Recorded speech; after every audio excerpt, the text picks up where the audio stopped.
होगा तो जाति जनगणना का भी कोई उनको रिकॉग्निशन नहीं लेना पड़ेगा।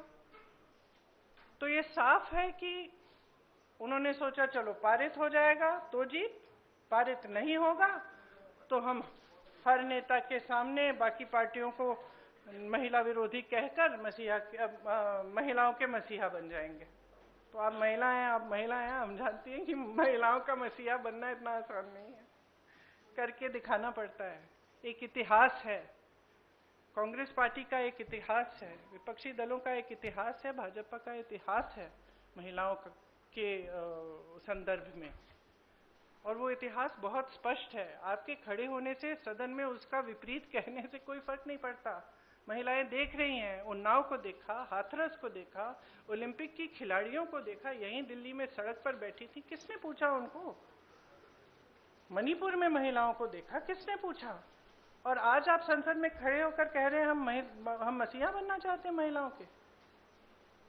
तो ये बहुत स्पष्ट है कि ये महिला आरक्षण बिल की बात नहीं थी, ये परसीमन की बात थी, और परसीमन इनको इस आधार पर करना था जिसमें इन्हें जाति के आंकड़े नहीं देखने की जरूरत होती और अपनी मनमानी करने की पूरी स्वतंत्रता मिलती। तो ये बिल्कुल मुमकिन ही नहीं था कि विपक्ष उनका साथ दे, और मैं बहुत खुश हूं कि आप सबने, देश ने देखा कि जब विपक्ष एकजुट हो जाता है तो किस तरह से इनको हराया जाता है। किसी ने मुझे पूछा आते हुए कि ब्लैक डे है, आप ये सरकार कह रहे हैं कि ब्लैक डे है। ब्लैक डे इनके लिए इसलिए है क्योंकि पहली बार इनको धक्का लगा जो लगना चाहिए था। आज की महिलाओं की समस्याएं बहुत ज्यादा बढ़ रही हैं, संघर्ष बढ़ रहा है। बेवकूफ नहीं है महिलाएं, सब कुछ देख रही हैं। वो पीआर, मीडियाबाजी वो अब नहीं चलेगी।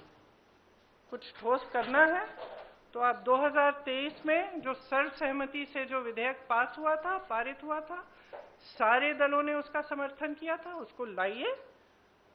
उसमें अगर कुछ एकाध संशोधन करना है छोटा ताकि वो अभी लागू हो सकता है, करिए, और उसको अभी लागू करिए।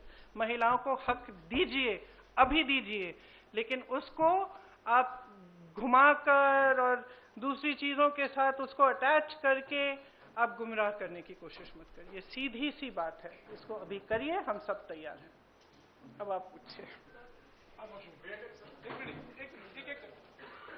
मेरा सवाल आपसे ये है,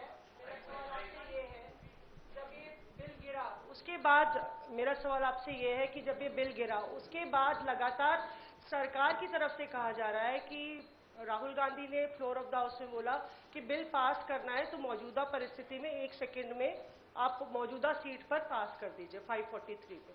तो क्या विपक्ष उसके लिए तैयार होगा? अभी तो मैंने आपने बोला जो 2023 वाला बिल है, पर अगर मौजूदा सीट 543 है, वही तो है। 2023 का जो विधेयक है उसमें ये था कि इन्हीं सीटों में से आप